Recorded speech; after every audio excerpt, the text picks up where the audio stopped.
Assalamualaikum warahmatullahi wabarakatuh. Mimin lanjutkan lagi cerita Raja Kegelapan Cipenya. Tapi seperti biasa, sebelum dilanjut, bantu tekan tombol like dan berkomentar juga Tuan Rena gas. Bab 1555 kita tidak bisa menghancurkan keluarga Wu.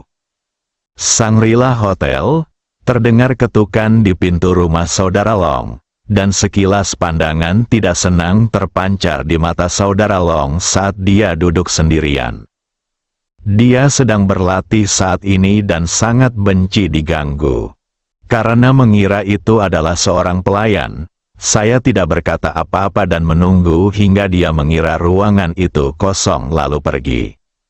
Namun ledakan, suara ketukan berubah menjadi suara gedoran pintu. Tampak sangat cemas. Kemarahan sudah membuncah di wajah saudara Long. Ia jelas-jelas geram pada orang yang mendobrak pintu. Tiba-tiba ia membuka tangannya dan daya hisap yang besar langsung menghantam pintu. Pintu yang semula terkunci, hancur berkeping-keping. Ledakan, terdengar langkah kaki yang berantakan dan monyet Su bergegas masuk, menutupi dadanya yang terluka.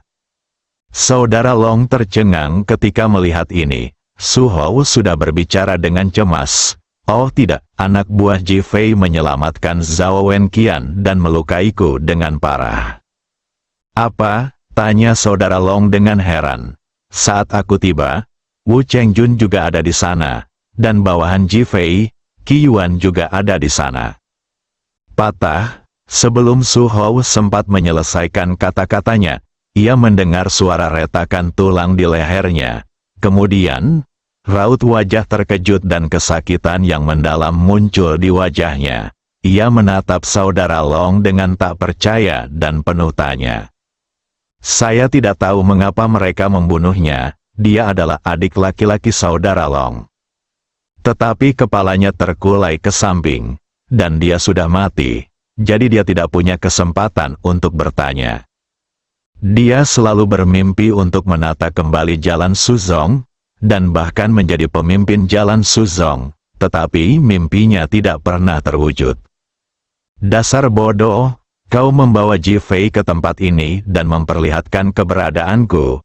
Apa kau tidak pantas mati? Setelah mengatakan ini, saudara Long berbalik dan melompat keluar jendela dan pergi. Tepat saat sosoknya menghilang, Ji Fei muncul di kamarnya dengan senyum tipis di wajahnya. Bertarung dengan seorang master memang hal yang baik. Jika dia tidak membunuh monyet Su, dia akan meninggalkannya untuk dibunuh oleh saudara Long. Saat itu, meskipun dia tidak tahu kalau itu adalah saudara Long, dia tahu bahwa pihak lain itu pasti luar biasa. Aku tidak menyangka kalau itu adalah kakak Long. Adapun mengapa dia tidak muncul, alasannya bahkan lebih sederhana. Tujuannya adalah membunuh Long Chentian, bukan saudara Long ini. Bahkan jika dia menangkap saudara Long sekarang, dia tetap tidak bisa mendapatkan kabar apapun tentang Long Chentian darinya. Dia tidak bisa mengkhianati orang tuanya. Di sisi lain, jika saudara Long bisa mengabaikan putrinya sendiri, Long Ke'er, maka Long Chentian mungkin tidak akan peduli pada saudara Long demi dirinya sendiri. Inilah gaya dan konsep kekerabatan keluarga. Ji Fei melihat ke arah jendela dan berpikir bahwa Zhao Wenqian telah diculik sebelum dirinya. Itu berarti pihak lain sudah tahu bahwa ia ingin menemukan Long Chentian, dan langsung mengetahuinya. Ini sangat aneh. Apakah Tamamonomae memberitahumu? Ji Fei langsung menolak ide ini.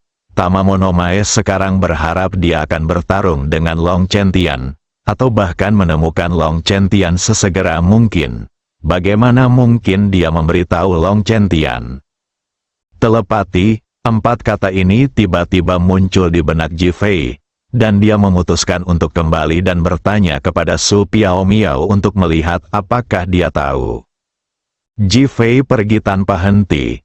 Dia pergi dan saudara Long kembali. Dia tidak berjalan jauh tadi. Persepsinya juga merasakan napas Ji Fei dan mengamatinya. Kedua belah pihak diam-diam sepakat untuk tidak berperang secara langsung. Tetapi saudara Long tahu bahwa ia harus segera bertindak lagi. Dia mengeluarkan ponselnya dan menelepon, yang langsung tersambung. Hadiah 10 miliar ditawarkan untuk membunuh Ji Fei. Oke, aku akan segera memasangnya. Setelah pihak lain selesai berbicara, dia langsung menutup telepon. Saudara Long melirik ke sekeliling ruangan dan tak kuasa menahan diri untuk bergumam, Ji Fei, aku mengambil alih aliansi seni bela diri Dragon Hall-mu dan mendirikan Su Zongland hanya untuk suatu hari nanti menguasai Dragon Hall. Aku tak menyangka semua rencanaku akan hancur olehmu. Kau benar-benar musuh bebuyutanku. Kalau begitu, aku akan terus bermain denganmu. Setelah saudara Long selesai berbicara, kali ini dia benar-benar pergi. Ji Fei keluar dan memanggil Bai Song, memintanya untuk memeriksa nama yang didaftarkan saudara Long saat memesan kamar di Shangri-La. Akibatnya, Bai Song memberitahu Ji Fei bahwa itu adalah Long Qir, yang membuat Ji Fei bingung. Bai Song juga memberitahu Ji Fei bahwa Long Qir tidak dapat ditemukan sekarang, karena dia menghilang setelah tiba di Longdu. Ji Fei tidak dapat menahan diri untuk tidak mengerutkan kening. Wajahnya menunjukkan ekspresi berpikir yang dalam. Dia menekan keraguannya dan bergegas ke rumah Zhao untuk melihat bagaimana keadaan Zhao Wenqian. Qi Yuan telah memberitahu Ji Fei apa yang dilakukan Zhao Wenqian pada Hanlu di saat-saat terakhirnya. Ji Fei juga sangat terkejut dengan kemajuan Zhao Wenqian. Tidak semua orang bisa berpikiran luas. Di sisi lain, di rumah keluarga Zhao, Zhao Wenqian kembali dengan selamat. Zhao tua sangat senang, tetapi ia merasa sedikit sedih melihat luka-lukanya. Ketika mendengar bahwa Wu Chengjun termasuk di antara para penculik, Zhao tua sangat marah dan ingin membalas dendam kepada Wu Chengjun. Zhao Wenqian menghentikannya dan berkata, "Kakek, saya pikir kita harus mendengarkan pendapat sepupu saya Ji Fei tentang masalah ini." Zhao tua mengangguk dan menelepon Ji Fei. Begitu panggilan tersambung, ponsel Ji Fei berdering di luar villa Tao Huawu. Ji Fei ada di sini.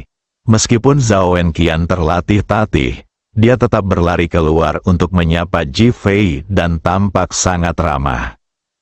Melihat wajah Zhao Wenqian yang penuh senyum, tanpa sedikit pun kemerosotan setelah cedera, jelas terlihat bahwa ia sedang dalam suasana hati yang baik. Ji Fei semakin mengagumi kemajuan Zhao Wenqian dan bertanya dari lubuk hatinya, "Bagaimana perasaanmu, sepupu?"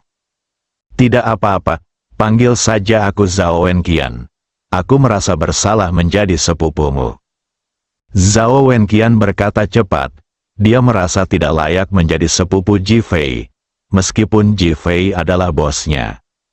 Ji Fei semakin mengagumi keterbukaan Zhao Wenqian. "Sepupu, tidak perlu terlalu rendah hati. Aku acungkan jempol untuk akhir cerita Hanlu." Zhao Wenqian tertegun sejenak, lalu menatap Ji Fei, meminta konfirmasi. Ji Fei mengangguk, "Benar, kurasa pendeta Tao Gila akan senang mengetahui kau punya hati seperti ini." "Benarkah?" Zhao Wenqian bertanya dengan heran. "Orang tuamu pasti sedang memikirkan hal lain sekarang karena mereka belum kembali. Tapi kurasa mereka tidak dalam bahaya. Si Taois gila itu mungkin sedang mengujimu, jadi dia tidak mengizinkanmu memanggilnya guru." Ji Fei masuk sambil menghiburnya. Ketika Zhao tua mendengar percakapan mereka berdua, matanya berbinar. "Wenqian, apa yang dikatakan Ji Fei masuk akal. Sepertinya Taois gila itu menaruh harapan besar padamu." Zhao Wenqian sadar kembali. Wajahnya dipenuhi kegembiraan. Tinjunya terkepal erat. "Saya pasti akan bekerja keras untuk berkembang dan tumbuh secepat mungkin." Demi dapat bertemu kedua orang tuanya dan mengucapkan terima kasih kepada pendeta Tao Feng karena telah membesarkannya, Zhao Wenqian memutuskan untuk bekerja keras dan menjadi orang yang berguna. Ji Fei sekali lagi memberikan tatapan penegasan pada Zhao Wenqian sebagai dorongannya, dan Zhao Wenqian pun menjadi semakin bersemangat. Penatua Zhao menatap Ji Fei dan berkata, "Saya baru saja meneleponmu untuk menanyakan bagaimana kau akan menangani masalah Wu Chengjun.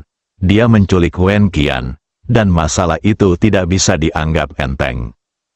Kakek, bagaimana menurutmu masalah ini akan ditangani?" Ji Fei menatap Tuan Zhao dan bertanya sambil tersenyum. Melihat ekspresi Ji Fei, Tuan Zhao tertegun. "Ji Fei, apa maksudmu?" "Kita tidak bisa menghancurkan keluarga Wu." Bab 1556 Keluarga Wang. Ruang tamunya sunyi, bahkan Zhao Mengxi, yang sedang turun ke bawah, berhenti di teras di lantai 2 dan 1 dan menatap Ji Fei dengan tatapan penuh tanya di matanya. Hal ini bahkan lebih berlaku bagi Tuan Zhao dan Zhao Wenqian. Setelah beberapa detik, Tuan Zhao menatap pengasuh yang baru direkrut dan melambaikan tangan untuk menyuruhnya keluar. Hanya tersisa 4 orang, Tetua Zhao memandang Ji Fei dan bertanya, "Mengapa kita tidak bisa menghancurkan keluarga Wu?" Dia sangat ingin membunuh Wu Chengjun, bahkan dia merasa hal itu mengancam martabat keluarganya.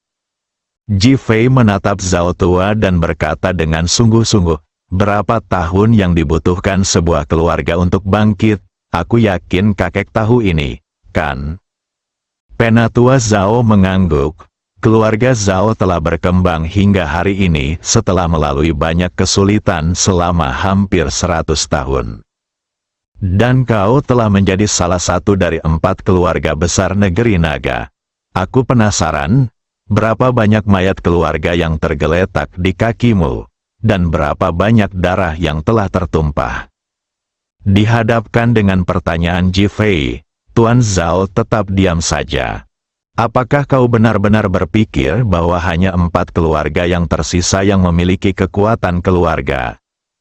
Mendesis. Ketika Ji Fei menanyakan pertanyaan ini, si Tua Zhao menarik napas dan menatap Ji Fei dengan tatapan penuh konsentrasi, bahkan penuh pemikiran mendalam. Pertanyaan Ji Fei sangat penting. Seperti yang dikatakan Ji Fei, keluarga Zhao telah mencapai kejayaannya saat ini dengan mengandalkan kejatuhan banyak keluarga. Di belakang mereka, bukan hanya uang dan kepentingan perusahaan, tetapi yang lebih penting, ada banyak kekuatan tak terlihat lainnya. Yang benar-benar membuat perbedaan adalah kekuatan-kekuatan itu. Jika bukan karena kekuatan-kekuatan itu, bagaimana mungkin keempat keluarga besar mereka dapat mempertahankan posisi mereka? Sama seperti grup Li saat ini, dalam hal kekuatan ekonomi, lebih kuat dari keluarga Zhao dan keluarga Ji, tetapi tidak akan menjadi keluarga besar karena tidak memiliki fondasi yang cukup, dan yang lebih penting, tidak memiliki dukungan yang cukup. Dukungan ini adalah kunci keberlangsungan keluarga dan alasan mengapa keluarga benar-benar kuat. Jika bukan karena pengingat Ji Fei yang didorong oleh kebencian, Tuan Zhao pasti sudah siap mengambil tindakan terhadap keluarga Wu. Begitu ia mengambil tindakan terhadap keluarga Wu, itu tidak hanya akan mengguncang fondasi ekonomi, tetapi yang lebih penting, keseimbangan di baliknya. Tapi kalau kalian mengizinkan semua karyawan Wu Group bekerja di sini, bukankah Wu Group akan terpukul keras? Kerusuhan pasti masih akan terjadi. Tuan Zhao menyampaikan kekhawatirannya. Kerusuhan ini tidak dapat dihindari, dan itulah yang ingin saya lihat. Tuan Zhao menatap Ji Fei dan memberi isyarat agar dia melanjutkan. Hanya melalui kekacauan, keluarga Wu dapat menghilangkan banyak masalah dan mengenali masalahnya sendiri. Lebih lanjut, sekarang adalah waktu yang tepat untuk perombakan, yang memungkinkan keluarga Wu memperbarui kekuatannya. Tanpa kepergian yang lama dan kedatangan yang baru, keluarga Wu tidak akan mengalami perkembangan lebih lanjut. Tuan Zhao mengangguk dan menatap Ji Fei dengan mata penuh kekaguman. Zhao Wenqian bahkan lebih antusias dan sangat berharap untuk belajar dan berkomunikasi lebih banyak dengan Ji Fei. Sebenarnya, yang paling kupedulikan bukan di sini, Ji Fei melanjutkan dengan suara lebih berat. Tuan Zhao dan yang lainnya baru saja tiba-tiba mengerti. Tetapi ketika mendengar kata-kata Ji Fei, mereka terkejut lagi. Mereka semua menatap Ji Fei, ingin tahu apa yang dia pedulikan. Saya prihatin dengan keluarga terbesar yang tersisa. Setelah mengatakan itu, dia menatap Zhao Mengsi. Alis Tuan Zhao juga berkedut 2 kali. 1 dari 4 keluarga besar yang tersisa adalah keluarga Wang, yang merupakan keluarga di belakang keluarga nenek Wang Ping'er dan Zhao Mengsi. Namun, selama bertahun-tahun, keluarga Zhao dan keluarga Wang hampir tidak pernah berhubungan satu sama lain, dan tidak pernah bekerja sama dalam bisnis. Alasannya sangat sederhana. Wang Ping'er meninggal. Meskipun keluarga Wang tidak tahu bahwa ia dibunuh oleh Zhao Tua, mereka tetap menyimpan dendam atas kematiannya di usia yang begitu muda. Adapun Zhao Mengsi, cucunya, keluarga Wang tentu saja tidak akan mengakuinya. Mengapa mereka mengakui orang lain? Apakah mereka ingin memberikan kekayaan keluarga Wang kepada orang lain? Oleh karena itu, kedua sisi tidak memiliki persimpangan sekarang.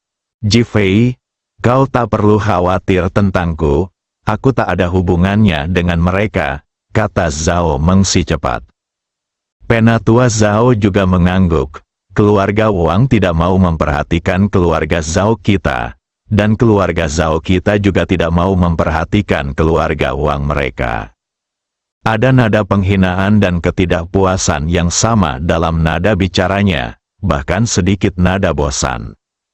Kakek, bukan ini yang ingin kukatakan, kata Ji Fei menatap Tuan Zhao.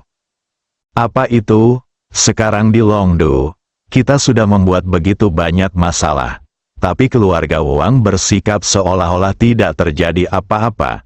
Mereka sama sekali tidak terlibat, dan mereka bahkan tidak memperebutkan sepeser pun harta kita. Apa menurutmu ini wajar? Si tua Zhao menatap Ji Fei dengan mata terbelalak, juga tengah tenggelam dalam pikirannya. Ini tidak normal, ada persaingan di antara 4 keluarga besar, dan mereka semua ingin menelan satu sama lain dan menjadi satu-satunya yang berkuasa. Dalam keadaan seperti itu, dengan kekacauan baru-baru ini, bagaimana mungkin keluarga Wang tidak mengambil tindakan? Bahkan Zhao Mengsi pun penasaran, siapa yang berkuasa di keluarga Wang sekarang? Ji Fei menatap Zhao Tua dan bertanya. Wang Kaifu, ayah Wang Ping'er, kata Zhao Tua.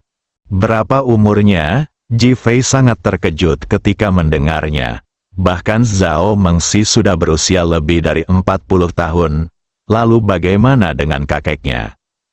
Usianya seharusnya lebih dari 100 tahun ini, 20 tahun lebih tua dariku, kata Zhao Tua setelah berpikir sejenak.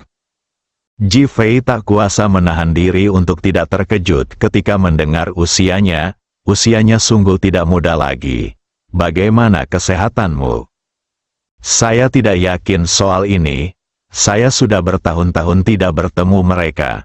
Lagi pula, keluarga Wang memang selalu bersikap rendah hati. Anak-anak keluarga Wang juga sangat disiplin dalam mengelola segala sesuatunya. Mereka semua menjalankan perusahaan dan bisnis mereka sendiri dan tidak bersaing dengan kami. Ji Fei semakin penasaran dengan keluarga Wang yang disebutkan Zhao Tua. Mentalitas macam apa yang mereka miliki ketika mereka mengabaikan kematian putri mereka dan tidak peduli dengan persaingan di antara keluarga besar. Apa yang akan mereka kejar? Ji Fei berpikir sejenak, tetapi tidak punya jawaban, dan tiba-tiba sebuah senyuman muncul di sudut mulutnya. Jifei, apa yang kau tertawakan?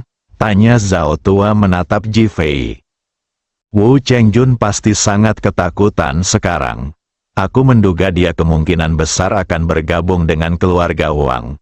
Kalau iya, kita lihat saja keluarga macam apa mereka. Penatua Zhao mengangguk. Menurut analisis Anda, metode ini adalah yang terbaik dan paling mampu menyelesaikan krisis keluarga Wu saat ini. Ya, jika keluarga Wang dan keluarga Wu bergabung, kita pasti akan mendapatkan pertunjukan yang bagus, kata Jifei sambil tersenyum. Apakah ini akan membuat beberapa orang marah, yang akan sangat merugikan kita? Tanya Zhao Tua sambil menatap Jifei. Itu sudah pasti. Saat ini, hubungan antara kedua keluarga kalian sudah sangat tegang.